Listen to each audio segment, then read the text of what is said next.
Split Sides Comedy Club welcomes Frankie Boyle. Hello? Yeah, Frankie! Yeah, shut it, pal. You'll leave here with an asshole like a yawning hippo's mouth. I'm quite a grumpy bastard. I drink that electrolyte drink to do the shows. It's good that they've finally managed to can anxiety, isn't it?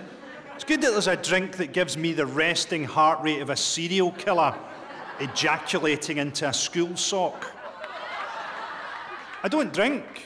My best mate gave up the same time as me, and he said it was because he could never imagine anything worse than waking up in the morning with less money than you thought you had and a really sore head. I said, it could be worse.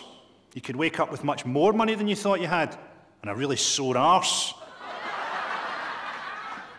When I was at school, I could never work out how to get girls' bras undone. I just couldn't do it. And then eventually I realised that these girls were wearing a different type of bra from my gran. If you don't like that, you're going to fucking hate this next bit. The oldest woman ever to give birth gave birth this year. She was 70. Imagine at 70, the baby didn't have to force its way out. It spent the last 3 months bungee jumping. Every time she went for a shit, it had to brace itself. Imagine what having a baby must have done to the state of a 70-year-old's fanny. Absolutely nothing at all. No, I'm sure it was actually a magical moment. I'd love to have been there when her dust broke. I love old people, I do, but I hate it when they're always boasting about what they did in the war. Come on, Grandad, we're trying to have Christmas dinner here. Nobody gives a fuck how many Jews you killed. I suppose the only thing I don't like about old people is that when you have anal sex with them, there's almost no grip.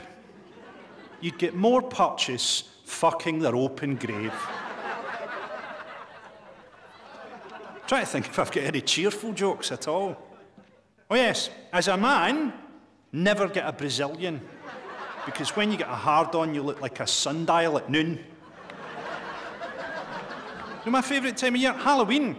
Halloween, a wonderful time of year for the agoraphobic paedophile. They're being delivered to the door in little costumes. How many dead hookers can you fit in a garage? Another 2 if I move my bike.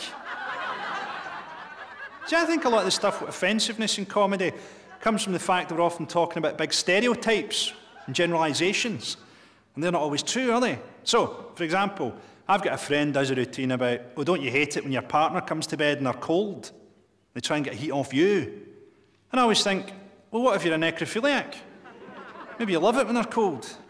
Oh, that's brilliant, you're freezing. Don't move a fucking muscle. I want it to be realistic. I'm going to open your arse cheeks with a car jack. See, political correctness has changed everything, hasn't it? I mean, people forget that even political correctness itself used to be called spastic gay talk. Apparently at Christmas now, we're not supposed to say fairy lights anymore, because it might be homophobic. Apparently now we've got to call them poof lanterns. Hey, it's been a pleasure. Stay black.